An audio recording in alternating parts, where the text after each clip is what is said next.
did the best that they could for themselves and those around them. Now, high school graduates, it is your time to create your legacy, and the best way to do that is not to procrastinate. It seems to have been a big problem this year. Also, a wise word from an early college student to all the other students moving on to other learning institutions.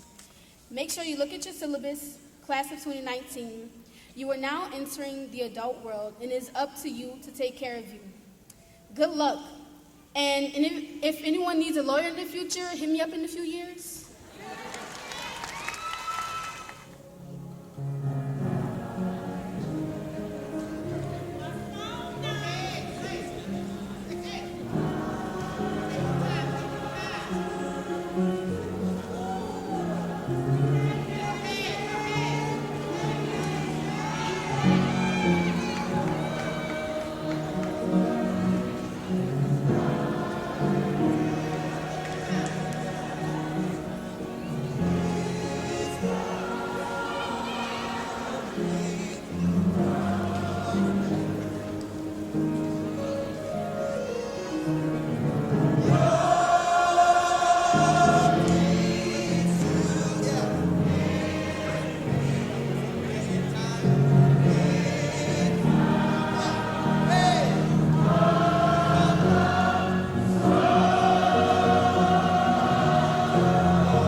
to start with a correction. Our esteemed guest speaker was married last week, so her name is Casey Ferran McGee. So I'm going to tell you a little bit about Casey Ferran McGee and about why we're really excited to have her on stage today. Casey is a New Orleans native who has a television and media career that spans more than 20 years, from her days as a child actress in New Orleans to her career as a nationally award-winning journalist. She started acting at the age of 8, starring in commercials and musicals, and studying musical theater at NOCA. Casey attended Southern Methodist University in Dallas, where she earned her bachelor's degrees in journalism and psychology in May of 2007. While in college, she also earned a summer internship at WDSU in New Orleans, where she worked alongside seasoned reporters covering the aftermath and rebuilding efforts following Hurricane Katrina. Her professional journalism career began at KTVE in Monroe, Louisiana, where she was a general assignment reporter for 8 months before she moved to Shreveport to become the education reporter at KTBS 3 News. Within 2 years, she was promoted to a weekend anchor. Her next move took her back to Texas, working at KIAH in Houston, Texas, as a multimedia journalist for Tribune's revolutionary newscast called Newsfix. In 2012, Casey returned to New Orleans and to WDSU, where she was a part of the station's coverage of the New Orleans East tornado in 2017 that won the National Edwin R. Moreau Award. Her career highlights include shooting an M16 rifle while on assignment at the Marine Corps Recruit. Didn't know that. Should have read that more closely. That's scary. So I'm going to say that again. An M16 with the Marines is pretty boss. She also scaled down a wall during fighter training in Minden, Louisiana. She was tasered while covering police training in Monroe. And this happened while she was covering President Barack Obama in his visit to Louisiana. She was there for the Lafayette Theater shooting and protest in Baton Rouge, following the shooting death of Alton Sterling by police. Throughout her TV career, her performance has been recognized by newsroom leaders and has earned her a number of awards. Casey is expanding her reach by using her experience and talents as a communications professional to promote the work of other individuals, businesses, and nonprofits through her new radio show and podcast, The NO. Actually called The NO with Casey Ferran, and I'm sure it's going to be called The NO with Casey Ferran McGee. She's also mentoring other aspiring journalists to help them make their way back to a newsroom near you. Casey recently jumped into her acting career and is booking roles in commercials, television shows, and movies that are being filmed in the Southeast region. When we talked to Casey, Mr. Jones and I had a chance to meet with her to talk about what she wanted to talk to you, the class of 2019, about. She talked about the power of stories, and that's come out in every person that we've heard speak so far. So there's a quote that I'll share that resonates with me given what I know that Casey has to say. Stories matter. Stories have been used to dispossess and to malign, but stories can also be used to empower and to humanize. Stories can break the dignity of a people, but stories can also repair that broken dignity. These words from Chimamanda Adichie are words that matter because your stories matter. And you are only now starting your stories. So far, you might have been at Renaissance because a parent told you to. You may even be going to the college you're going to because a parent told you to. This, though, today, is the start of your story. And I'm excited to have Mrs. Ferran McGee come up, because not only can she share her story, she's also someone whose story we'll continue to see every day in news media, but probably also at the second line. She is from here, she is of here, and her story is one that should inspire us as she comes up to give us her words.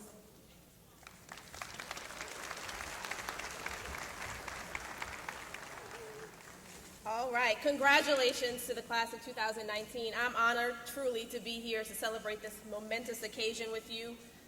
But before I do my speech, can we take a selfie for the news tonight? Yeah, okay, come on.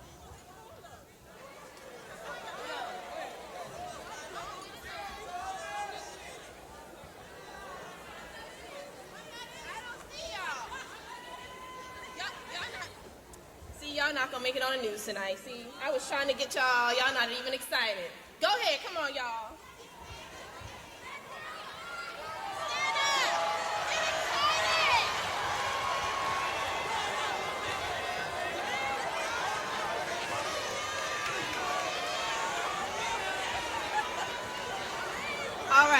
might make it on the news tonight, y'all.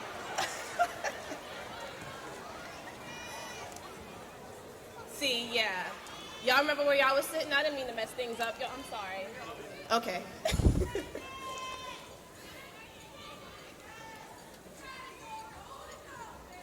As you set out on this next journey in your life, I just wanted to share a few words of encouragement and excitement and advice to you that I really feel God put on my heart just for you. So just to tell you a little bit more about myself, I don't know about you, but when I grew up, I actually loved reading. I loved reading picture books, chapter books, anything I could get my hands on. I was one of those kids who actually looked forward to the summer reading list. But something you may find surprising is I was actually a very shy girl. So my mom, who's sitting in the crowd this morning, she encouraged me to get into acting so that I could come out of my shell, become more comfortable speaking in front of crowds. And I eventually grew to love it. I loved being on stage, loved dancing and singing. I loved being on TV. I even starred in a few commercials as a girl. One of those was the Louisiana Dairy Association. So I was known as the milk girl in school. So when I decided to become a journalist, it brought together my childhood passions of reading, writing, and being on television.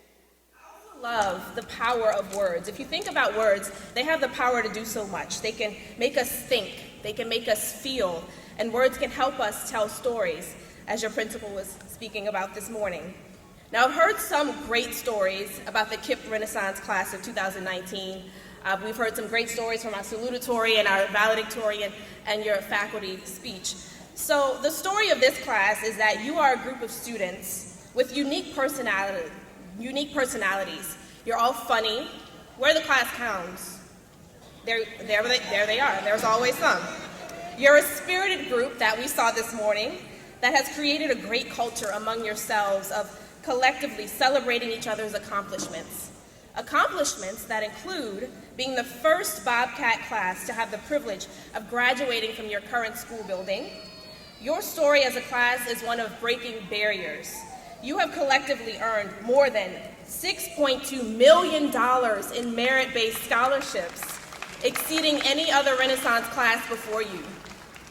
I know one of your classmates was also the first in school history, I hear, to earn a 30 plus on the ACT. Where are you? There you are. There he is. Congratulations. I know how much you have all earned the respect of your teachers, your principal, because you embody what it means to be a Bobcat. And they know that you'll continue to keep that pride and that tradition alive. Oh, and I also hear that more than half of the homecoming court was rocking their natural hair this year. I'm here for that, right? I'm all that black girl magic. All of this is the story of the class of 2019. You know, the thing I love most about being a journalist is sharing the stories of everyday people that I meet. I always love to share those positive stories which so often get overlooked. This is why I love storytelling, not telling a story like my grandma says, but the art of storytelling. When I tell a story, it can paint a picture and help anyone who's hearing it understand exactly what is happening or imagine what I'm saying for themselves. So if I told you I saw a man standing on top of a building on St. Bernard Avenue, and a group of people were looking up at him and yelling, what do you think's happening? Anybody else anywhere else would think, maybe this man's about to jump. Here we know he was on top of rallies, dancing at a second line. When I tell a story again, it can paint a picture. So I want you to think, what does this all have to do with you? You, as the class of 2019, have collectively written a story together. But I'm here to tell each of you that now, as you embark on this next chapter in your lives, it's time to start writing your own individual stories. Start writing a story of your life. Up until now, your parents, your teachers, your grandparents, any adults in your life have probably been helping you write your story, advising you on which classes you needed to take to graduate, telling you which college to go to because they went there, telling you what course of study you should take, what they thought you should major in because they think you're good at it. But now I want you to think as you graduate and you go on to college, or you enlist in the military, or you start working towards your career, and you're trying to tell your life story, You will be more in control of your story, and every decision you make, whether good or bad, every mistake, with every hurdle or obstacle you overcome, with every new experience, you are writing the pages of your own story. So think about it. What will your story say? Imagine if we're all 80 years old, and on our 80th birthday, we all get a beautifully wrapped gift in the mail, and it's a book. And in that book, on those pages are the stories of your life. You see the pictures of you when you were learning to ride a bike, and you remember how you kept falling down, but you continued to get up and you persevered until you learned to ride that bike. Then you see a picture of you here on your graduation day, surrounded by your friends and family who came here to support you. And there's a story about how accomplished you felt, how proud you were in that moment. Your book goes on to share story after story of the memories and milestones you celebrated in your life. And I want you to really think, what do you want that story to say? This is an autobiography, so remember, you are the only one who can write these pages. And when you look back at hopefully 80 years old, what do you want that to be? Will it be full of adventure, achievements, and failures that became life lessons? Will it be a story about a person who found a way to fully follow their own path to success in life? Also, think about the people in that story. What would they say about you? Would they say you were hardworking? Would they say you were dedicated and worried about your passion? Or were you always kind to those around you? When I think about my own story, I remember growing up and always wanting to please my parents. I was the middle girl. I am the middle girl of two boys, and the boys were kind of the troublemakers, so I seemed to always try to be the one not causing trouble for my parents. I remember going through life feeling like I had to live this life of perfection, which was only self-imposed, but I continued to make good grades. I went on to college, and I ended up getting a job at the age of 21 as a news reporter. I was a reporter who would stand in front of the camera like a deer in headlights, blinking nervously because I was just really nervous to be on camera for the first time. And I continued along that path, and eventually I first got my job here at WDSU in 2012, which was my goal, and I absolutely loved it. But after 10 years as a news reporter, I started to feel like I was in a box. I felt as though I was required to keep up this image of what a reporter is supposed to be. Be the girl from Channel 6, be the person everyone saw in the news, and I never felt like I could fully and truly be myself. I honestly got tired of it. I got tired of playing a reporter on TV and in my real life. So at the age of 30, I decided to leave my full-time job as a news reporter. And even as I say this, many of you are probably thinking, who would give up a job that lets you be on TV every single day? But for me, the $55,000 salary and the supposed celebrity that came with being on TV wasn't important anymore. What became most important to me was truly having joy, fulfilling my passion, being authentic, and living a life that I could truly look back on and be proud of, knowing that I was true to myself. So, as you begin to write your own stories, I want you to consider the 4 Ds: dream, decide, do, and deliver. Say it with me. Dream, decide, do, and deliver. I want each of you to